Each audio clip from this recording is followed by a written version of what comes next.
ತಲೆಬಾಗುತ್ತಾ ಮುಂದಿರುವಂತಹ ಎಲ್ಲ ಕಲಾ ಬಂಧುಗಳಿಗೆ ವಂದಿಸಿಕೊಳ್ಳುತ್ತಿದ್ದೇನೆ. ಇಲ್ಲಿಯವರೆಗಿದ್ದು ನನಗೆ ಸುಲಭ, ಈಗ ಸ್ವಲ್ಪ ಕಷ್ಟದ ವಿಷಯ ಮಾತಾಡೋದು ಅಂತೇಳಿ. ಪದ್ಯ ಹಾಡಲಿಕ್ಕೆ ಹೆಚ್ಚಿನವರಿಗೆ ಬರಲಿಕ್ಕಿಲ್ಲ ಅಂತ ನನ್ನದೊಂದು ವಿಶ್ವಾಸ. ಮಾತಾಡಲಿಕ್ಕೆ ಎಲ್ಲರಿಗೂ ಬರ್ತದೆ. ಪದ್ಯ ಹಾಡಿದ್ದು ಸರಿಯಾಗಲಿಲ್ಲ ಮಾರೆ ಅಂತ ಹೇಳ್ಬೋದು, ಮಾತಾಡಿದೆ ತಪ್ಪುತ್ತಾ ಅಂತ ಹೇಳಲಿಕ್ಕೆ ಅವರಿಗೆ ಎಲ್ಲರಿಗೂ ಗೊತ್ತುಂಟು. ಹಾಗಾಗಿ ನನಗೊಂಚೂರು ಕಷ್ಟ. ನಾನು ಸನ್ಮಾನ ಅಂತ ಹೇಳಿದ ಕೂಡಲೇ 1 ಕಿಲೋಮೀಟ್ರ್ ಓಡುವ ಇವತ್ತು ಸಿಕ್ಕಿ ಬಿದ್ದಿದ್ದೇನೆ. ಯಾಕಂತ ಹೇಳಿದ್ರೆ ನನಗೆ ಹೇಳಿದವರು ತುಂಬ ಹಿರಿಯರು. ಹಾಗಾಗಿ ಸುರಿಗೆ 1-2 ಸಾರಿ ಸುಳ್ಳು ಹೇಳಿದ್ದೇನೆ ಅವರಿಗೆ, ಕಡೆಗೆ ಒಪ್ಪಿಕೊಂಡಿದ್ದೇನೆ. ಇದು ಬಂದ ಮೇಲೆ ಗೊತ್ತಾಯಿತು ಇದು ನನ್ನ ಭಾಗ್ಯ ಅಂತ. ಎಂತ ಕೇಳಿದ್ರೆ, ಬೆಳ್ಕಲೆ ಸುಬ್ಬಣ್ಣಯ್ಯ ಇವರು ಅತ್ಯಂತ ಹಿರಿಯರು. ನಮಗೆಲ್ಲ ಅವರನ್ನು ಈಗ ಹೆಸರು ಕೇಳುವುದಷ್ಟೇ ಬಿಟ್ಟರೆ, ಅವರು ಅಂಥ ಕಷ್ಟ ಕಾಲದಲ್ಲಿ ಯಕ್ಷಗಾನದಲ್ಲಿ ತೊಡಗಿಸಿಕೊಂಡು ಆ ಮೂಲಕ ಕಲೆಯನ್ನಾಗಲಿ ಅಥವಾ ಅವರ ಸಂಸಾರವನ್ನಾಗಲಿ ಬಹಳ ಕಷ್ಟದಿಂದ ಸರಿತೂಗಿಸಿದ್ದಾರೆಂಬುದು ನನ್ನ ಅಭಿಪ್ರಾಯ.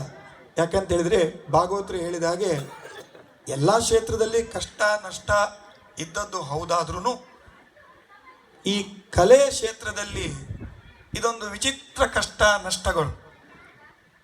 ಇದು ಬಂದೋಯ್ತು. ಆರ್ಥಿಕ ಮತ್ತೊಂದು ಕಷ್ಟ ಅಂತಲ್ಲ, ಅದು ಗೊತ್ತಿದ್ದವರಿಗೆ ಗೊತ್ತು. ಮಾನಸಿಕಕ್ಕೂ ಅದನ್ನು ನಿಭಾಯಿಸಿಕೊಂಡು ಹೋಗುವುದು ಅತ್ಯಂತ ಕಷ್ಟಕರ ಅಂತ ನನ್ನ ವೈಯಕ್ತಿಕ ಅನಿಸಿಕೆ. ಯಾರಿಗೂ ಇದರಲ್ಲಿ ನಾನು ಹೀಗೆ ಹೇಳಿದೆ ಅಂತ ಹೇಳಿಕೊಂಡು ನಾಳೆ ಏನು ತಕರಾರಿಗೆ ಬರುವಂಥ ವಿಷಯ ಅಲ್ಲ, ನನ್ನ ವೈಯಕ್ತಿಕ ಅಷ್ಟೇ. ಅಂಥ ಕಷ್ಟ ಕಾಲದಲ್ಲಿಯೂ ಯಕ್ಷಗಾನದಲ್ಲಿ ತೊಡಗಿಸಿಕೊಂಡಂತಹ ಆ ಹಿರಿಯ ಚೇತನ ಅದನ್ನು ಅವರ ಮಕ್ಕಳು ಮೊಮ್ಮಕ್ಕಳು ಎಷ್ಟು ಗೌರವದಿಂದ ಆ ಕಲೆಯನ್ನು ಆರಾಧಿಸಿದ್ದಾರೆ, ಅದರಿಂದ ತಾವು ಜೀವನವನ್ನು ಸಾಗಿಸಿಕೊಂಡು ಬಂದವರು, ಅಂತಹ ಕಲಾ ಪ್ರೇಮವನ್ನು ಇಟ್ಟುಕೊಂಡದ್ದು ಹೌದು ಅಂತ ಹೇಳಿಕೊಂಡು ಇಂದಿಗೂ ಆ ಮನೆಯವರು ಆ ಕಲೆಯಲ್ಲಿ ಅವರ ಹೆಸರಿನಲ್ಲಿ ಒಂದು ಪ್ರಶಸ್ತಿಯನ್ನು ಮಾಡಿಕೊಂಡು ಕಲೆಯಲ್ಲಿ ತೊಡಗಿಸಿಕೊಂಡವರಿಗೆ ಅದನ್ನು ಕೊಡುವಂತಹ ಒಂದು ದೊಡ್ಡ ಕೆಲಸವನ್ನು ಮಾಡುವುದರ ಮುಖೇನ ಕಲಾರಾಧನೆಯನ್ನು ಮಾಡ್ತಾ ಇದ್ದಾರೆ ಎಂಬುದು ನನ್ನ ಅನಿಸಿಕೆ.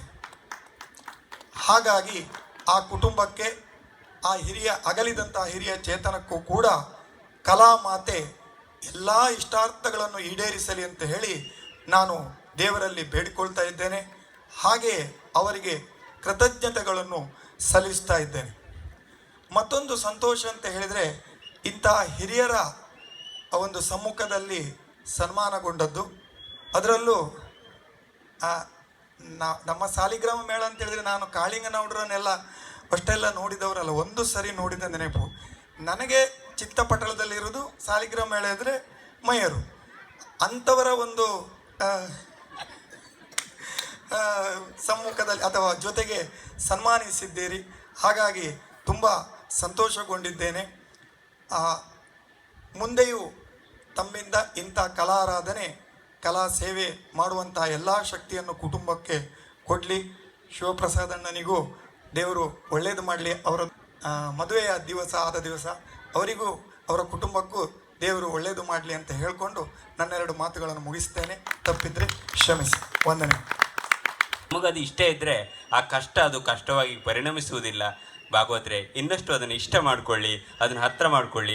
ಸಾಧ್ಯವಾದಷ್ಟು ರಸಿಕರಿಗೆ ರಸದೌತಣವನ್ನು ಕೊಡಬೇಕು ಅಂತ ಭಾಳ ಚೆನ್ನಾಗಿ ನಮಗೆ ಸಂತೋಷವನ್ನು ಉಣಬಡಿಸಿದಂಥ ವಿಖ್ಯಾತ ಕಲಾವಿದರಿಗೆ ನಮೋ ನಮಃ.